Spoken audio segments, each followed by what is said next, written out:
দেশের উত্তর ও দক্ষিণাঞ্চলে নামছে তাপমাত্রার পারদ। কুয়াশার চাদরে ঢাকা রাস্তাঘাট, মাঠ, প্রান্তর। হিমেল হাওয়ার কারণে বেশি অনুভূত হচ্ছে শীত। কুয়াশায় ব্যাহত হচ্ছে যান চলাচল। সকাল ৯টায় সর্বনিম্ন তাপমাত্রা চুয়াডাঙ্গায় রেকর্ড করা হয়েছে ৯.৮ ডিগ্রি সেলসিয়াস। চুয়াডাঙ্গার উপর দিয়ে বয়ে যাচ্ছে মৃদু শৈত্যপ্রবাহ। উত্তরের হিমেল বাতাসের কারণে ঠান্ডা জেঁকে বসেছে। প্রয়োজন ছাড়া ঘরের বাইরে বের হচ্ছে না কেউই। মেহেরপুরে একদিনের ব্যবধানে কমেছে ২ ডিগ্রি তাপমাত্রা। এতে ভোগান্তি বেড়েছে শ্রমজীবী ও ছিন্নমূল মানুষের। হাত পা চোখ টাটি দিয়েছে, আর এর সাথে বাতাস হয়েছে, বুঝলে, খুব শীত। প্যাসেঞ্জার উঠছে না, এত পরিমাণ ঠান্ডা। পঞ্চগড়ে শৈত্যপ্রবাহ না থাকলেও কুয়াশা ও ঠান্ডা বাতাসে হাড় কাঁপানো শীত অনুভূত হচ্ছে।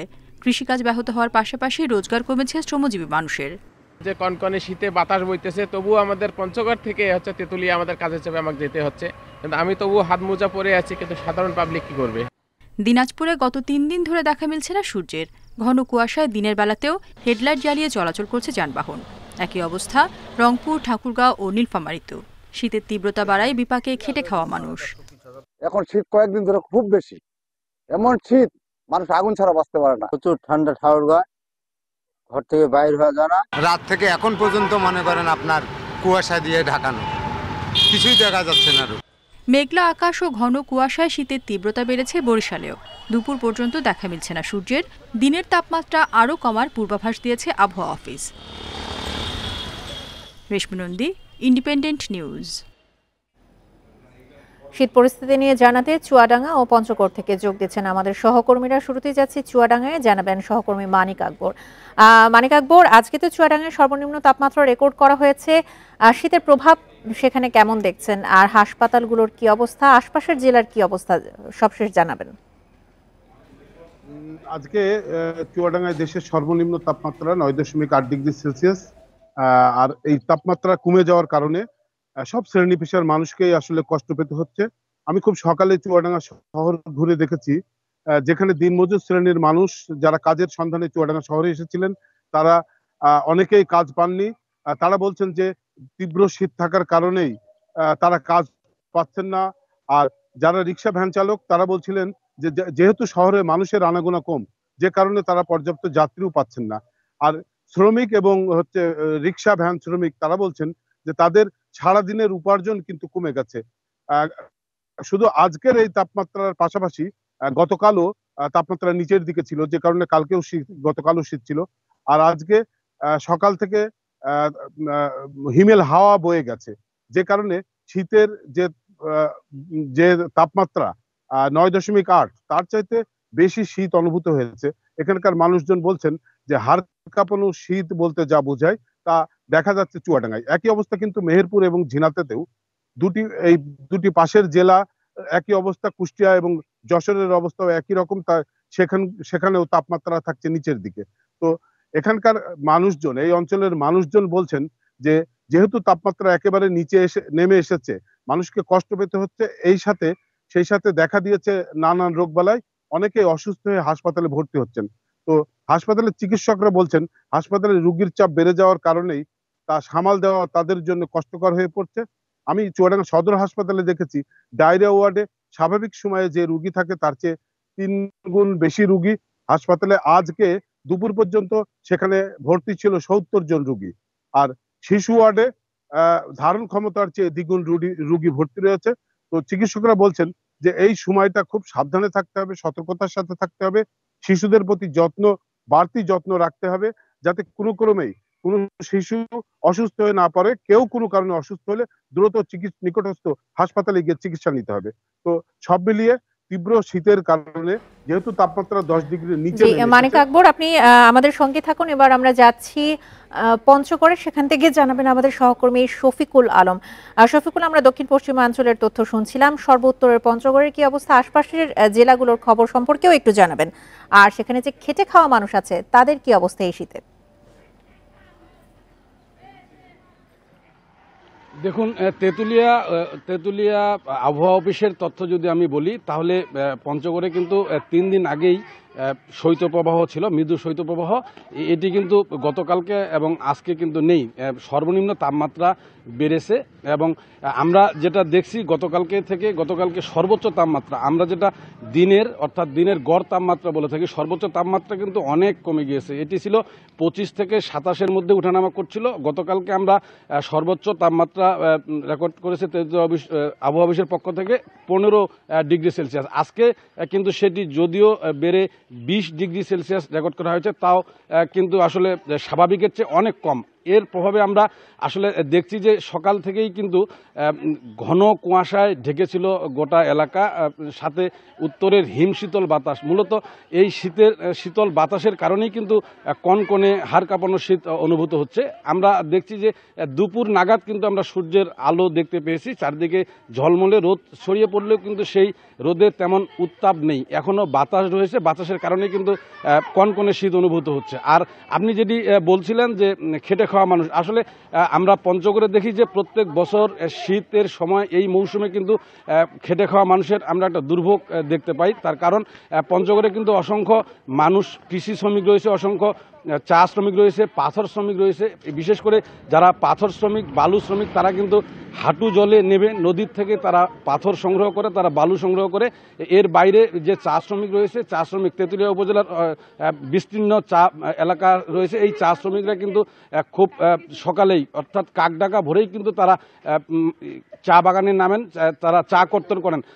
এই সব খেটে খাওয়া মানুষের কিন্তু আমরা সীমাহীন দুর্ভোগ দেখছি। এর বাইরে যারা দিনমজুর শ্রেণীর মানুষ, কৃষি শ্রমিকের পাশাপাশি যারা রিক্সা ভ্যান চালক, তাদেরও কিন্তু আমরা এই শীতের কারণে দুর্ভোগ দেখতে পাচ্ছি। একজন ইজি বাইক চালক, অটো চালক দৈনন্দিন যে আয় করতেন প্রতিদিন 500 থেকে 700 টাকা, বর্তমান কিন্তু শীতের কারণে আসলে খুব বেশি প্রয়োজন ছাড়া যাত্রীরা রিক্সায় উঠছেন না। তারা বলছেন যে এখন তাদের আয় কমে গেছে, অর্থাৎ সারাদিন তারা 300 টাকা পর্যন্ত আয় করতে পারেন। এই ছিল শীত পরিস্থিতি নিয়ে পঞ্চগড় থেকে সর্বশেষ। চুয়াডাঙ্গা এবং পঞ্চগড় থেকে শীত পরিস্থিতির সবশেষ তথ্য জানাচ্ছিলেন সহকর্মীরা। রাষ্ট্রদ্রোহ মামলায় গ্রেপ্তার সম্মিলিত সনাতনী জাগরণ জোটের মুখপাত্র চিন্ময় কৃষ্ণ দাসের জামিন আবেদন নাকচ করেছে আদালত। সকাল 11:30টার দিকে শুনানি শেষে চট্টগ্রামের মহানগর দায়রা জজ আদালতের বিচারক সাইফুল ইসলাম এই আদেশ দেন। এর আগে সকাল থেকেই শুনানি ঘিরে আদালত প্রাঙ্গণে সতর্ক অবস্থান দেখা যায় আইন শৃঙ্খলা বাহিনীর। নিরাপত্তা নিশ্চিতে সাধারণের চলাচলেও কড়াকড়ি আরোপ করা হয়। এর আগে 3রা ডিসেম্বর আইনজীবী না দাঁড়ানোয় আজকের দিন ধার্য করে আদালত। এবার চিন্ময় কৃষ্ণের পক্ষে সুপ্রিম কোর্টের 11 জন আইনজীবী দাঁড়িয়েছিলেন। জাতীয় পতাকা অবমাননার অভিযোগে শাহজালাল বিমানবন্দর এলাকা থেকে 25শে নভেম্বর গ্রেপ্তার হন চিন্ময় কৃষ্ণ দাস। পরে 26শে নভেম্বর তার জামিন আবেদন নাকচ হলে আদালত চত্বরে সংঘর্ষে নিহত হন এক আইনজীবী।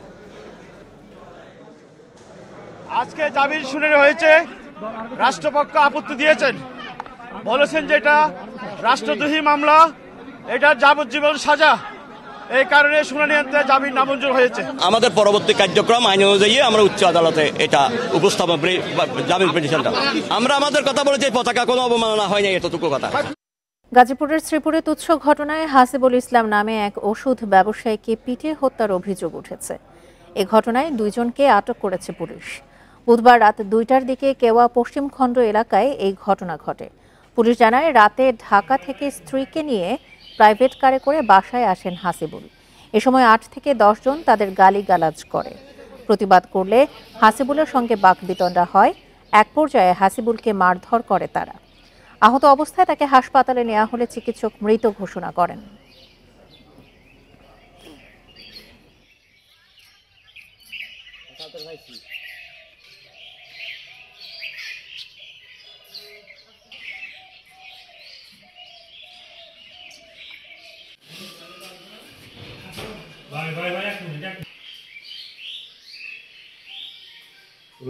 মারে মারপিট করে, হাসপাতাল অসুস্থ হয়ে পড়ে, অসুস্থ হওয়ার পর মেডিকেল নেওয়ার পর হাসপাতাল মৃত্যুবরণ করে। তো রোগী যে সেটা আসলে প্রকৃত খারাপ, সে রাখিছে, তার রিপোর্ট আসলে খারাপ। আমরা তাকে গ্রেপ্তার জানানোর চেষ্টা করতেছি, লাগার চেষ্টা করেছি এবং এই সংক্রান্তে লাশের ময়নাতদন্ত করে আমরা মেডিকেল পাঠিয়ে দিয়েছি। এ বিষয়ে আরো জানাতে গাজীপুর থেকে যোগ দিচ্ছেন সহকর্মী আবুল হাসান। আবুল হাসান, যেই দুজনকে এখন পর্যন্ত আটক করা হয়েছে তাদেরকে কি আদালতের কাছে হস্তান্তর করা হয়েছে কিনা, আর পূর্ব শত্রুতার কোনো জের ছিল কিনা, মূল ঘটনা কি জানতে পেরেছেন?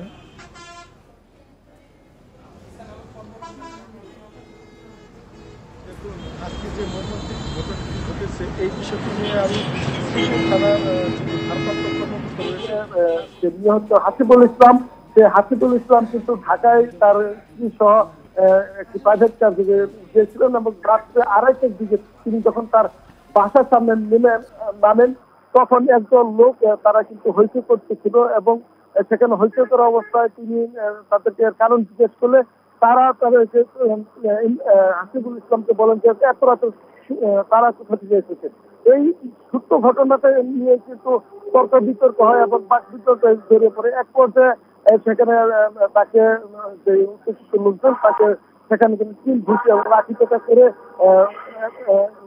আহত করেন এবং তার সঙ্গে তাদের গাড়ি চালক ছিলেন তাকেও কিন্তু আহত করা হয় এবং এক পর্যায়ে হাসিবুল ইসলামকে স্থানীয় লোকজন উদ্ধার করে প্রথমে একটি হাসপাতালে নেওয়া হয় এবং সেখান থেকে উপজেলা স্বাস্থ্য কমপ্লেক্সে নেওয়ার পর চিকিৎসক কিন্তু হাসিবুল ইসলামকে মৃত ঘোষণা করেন। এই বিষয়টি নিয়ে আমাদেরকে জানিয়েছেন যে এই ঘটনায় দুজনকে গ্রেপ্তার করা হয়েছে এবং তারা তিনি বলছেন যে যারা এই ঘটনাটি ঘটিয়েছে তারা। জি আবুল হাসান, আপনি তথ্য সংগ্রহ করতে থাকুন, পরবর্তীতে আবারও আপনার সঙ্গে যোগাযোগ করব। গাজীপুর থেকে জানাচ্ছিলেন সহকর্মী আবুল হাসান। বরগুনার পাথরঘাটায় যুবদল কর্মী নাসির হাওলাদারকে হত্যার ঘটনায় একজনকে গ্রেপ্তার করেছে পুলিশ। এর আগে রাতে 8 জনকে আসামি করে পাথরঘাটা থানায় মামলা করেন নিহতের বাবা। নিহত নাসির উদ্দিন পাথরঘাটা পৌর এলাকার 9 নম্বর ওয়ার্ড যুবদল সদস্য ছিলেন। স্বজনরা জানান, বুধবার ছাত্র দলের প্রতিষ্ঠাবার্ষিকীর অনুষ্ঠান শেষে বাড়ি ফেরার পথে নাসিরের 2 পায়ের রগ কেটে পালিয়ে যায় দুর্বৃত্তরা। হাসপাতালে নেওয়া হলে চিকিৎসক মৃত ঘোষণা করেন তাকে। সিগারেট খাওয়াকে কেন্দ্র করে নাসিরের সাথে কালমেঘা এলাকার হাসান ও রাব্বির বিরোধের জেরে এই হামলা বলে প্রাথমিকভাবে জানিয়েছে পুলিশ। 20 থেকে 22 বছর হাসান রাব্বির বয়স। তারা বিভিন্ন সময় বিভিন্ন দলের কর্মী হিসেবে ব্যবহৃত হইতো। বর্তমানে তারা আমরা যেটা দেখছি যে শিবিরের একটা সম্মেলনে তারা অংশগ্রহণ করছে। কেউ কেউ দাবি করে তারা শিবির, কেউ আবার অন্য দলও দাবি করে, কিন্তু মূলত ঘটনাটা ঘটছে ব্যক্তিগত রেষারেষি থেকেই। মেহেরপুরের গাংনীতে নিখোঁজের 12 ঘণ্টা পর যুবদল নেতা আলমগীর হোসেনের গলাকাটা মরদেহ উদ্ধার করেছে পুলিশ। সকালের শহরবাড়িয়া কামারখালী মাঠ থেকে হাত বাঁধা মরদেহ পাওয়া যায়। নিহত আলমগীর হোসেন গাংনী পৌরসভার 1 নম্বর ওয়ার্ড যুবদলের সভাপতি ছিলেন। পুলিশ জানায়, একটি গাছের সঙ্গে মরদেহ দেখতে পেয়ে স্বজনদের খবর দেন স্থানীয়রা। ঘটনাস্থল থেকে হাতে লেখা একটি চিঠি উদ্ধার করা হয়। এতে বিয়ে না করার প্রতিশোধ হিসেবে তাকে হত্যার কথা উল্লেখ করা হয়েছে। তবে হত্যার প্রকৃত কারণ বের করতে তদন্ত শুরু করেছে। আমরা খবর পেয়ে এখানে আসছি। এখানে তো আপনারা দেখছেন যে এখানে একটা লাশ পড়ে আছে। আমরা থানা পুলিশ প্লাস ডিবি টিম, শক্তিশালী সাইবার ইউনিটের আমরা একসাথে কাজ করছি। ঘটনা মৃত্যুর যে রহস্য সেই উদ্ঘাটনের জন্য চেষ্টা করছি। পোষ্যকোটা বাতিলের দাবিতে রাজশাহী বিশ্ববিদ্যালয়ের প্রশাসনিক ভবনে তালা দিয়ে বিক্ষোভ করেছেন শিক্ষার্থীরা। সকাল 10টার দিকে প্রশাসনিক ভবনে তালা দেওয়া হয়। এর আগে শিক্ষার্থীদের দাবির মুখে আসন্ন ভর্তি পরীক্ষায় শিক্ষক ও কর্মকর্তাদের সন্তানদের কোটা বাতিল হলেও সহায়ক ও সাধারণ কর্মচারীদের সন্তানদের জন্য 1% কোটা পুনর্নির্ধারণ করা হয়। প্রশাসনের এই সিদ্ধান্তে ক্ষুব্ধ শিক্ষার্থীরা বলছেন, বৈষম্যমুক্ত দেশে কোনো কোটা থাকা চলবে না। সিদ্ধান্ত বাতিল করা না হলে আন্দোলন চালিয়ে যাওয়ার হুঁশিয়ারি দিয়েছেন তারা। পোষ্যকোটা তথা বাবার কোটার নামে যা চলছে এটা একটা পরিবারতন্ত্রের মতোই। তারা দেখা যাচ্ছে যে ন্যূনতম পাস মার্ক না পেয়ে বিশ্ববিদ্যালয়ে ভর্তি হচ্ছে। ন্যূনতম পাস মার্ক ছিল 40, সেখানে 19.5-এও পোষ্যকোটা রেখেছে। এই ক্যান্সারের বীজের মতো এই যে মেধাবীদের সাথে যেই প্রহসন, এটা এই পরিবারতন্ত্র যে এতদিন ছিল এটারই বিচার করা উচিত। 31st নাইটে মাদক সেবনের অভিযোগে জাহাঙ্গীরনগর বিশ্ববিদ্যালয়ের 4 শিক্ষার্থীকে সাময়িক বহিষ্কার করা হয়েছে। বুধবার রাতে বিশ্ববিদ্যালয়ের জনসংযোগ দপ্তরের এক বিজ্ঞপ্তিতে এই তথ্য জানানো হয়েছে। 31 ডিসেম্বর রাতে মাদকদ্রব্য বহন ও সেবনরত অবস্থায় 4 শিক্ষার্থী সহ বহিরাগত কয়েকজন বিশ্ববিদ্যালয়ের প্রক্টোরিয়াল টিমের কাছে ধরা পড়ে। জিজ্ঞাসাবাদ শেষে বহিরাগতদের আশুলিয়া থানায় হস্তান্তর করা হয়। এছাড়া প্রাথমিকভাবে 4 শিক্ষার্থীকে সাময়িক বহিষ্কার করা হয়। অধিক তদন্তের জন্য শহীদ সালাম বরকত হলের প্রাধ্যক্ষকে প্রধান করে তদন্ত কমিটি করা হয়েছে। তাদের প্রতিবেদনের পর চূড়ান্ত সিদ্ধান্ত নেওয়া হবে।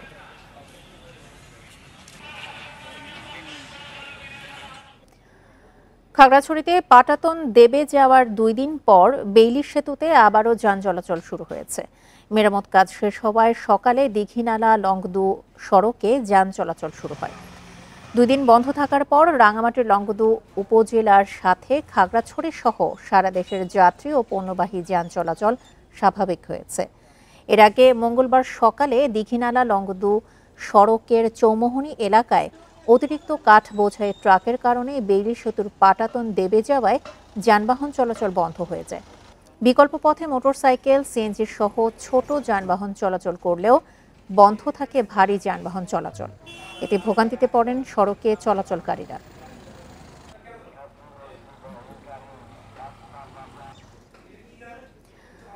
জয়পুরহাটে অবৈধভাবে গড়ে ওঠা দোকানপাট ও স্থাপনা উচ্ছেদ করেছে ভ্রাম্যমাণ আদালত। দুপুরে শহরের 0 পয়েন্টে এই উচ্ছেদ অভিযান চালানো হয়। নির্বাহী ম্যাজিস্ট্রেট আব্দুর রৌফ জানান, 1 মাসের আগে শহরের অবৈধ স্থাপনা সরিয়ে নেওয়ার জন্য নোটিশ দেওয়া হয়েছিল। সময় শেষ হওয়ার পরও স্থাপনা সরিয়ে নেয়নি দখলদাররা। এজন্য অভিযান চালিয়ে 40টি অবৈধ স্থাপনা উচ্ছেদ করা হয়েছে। এ সময় অনেক দখলদার নিজ দায়িত্বে তাদের মালামাল ও স্থাপনা সরিয়ে নেয়। ভবিষ্যতে কেউ যাতে দখল করতে না পারে সেজন্য অভিযান অব্যাহত থাকবে বলে জানিয়েছে জেলা প্রশাসন। আর এই ছিল এখনকার মতো সমগ্র বাংলাদেশে ইন্ডিপেন্ডেন্ট টেলিভিশনের সব খবর আরও বিস্তারিত জানতে চোখ রাখুন ফেসবুক, ইউটিউব এবং এক্সে। এতক্ষণ সাথে থাকার জন্য ধন্যবাদ সবাইকে। আমন্ত্রণ পরের আয়োজন।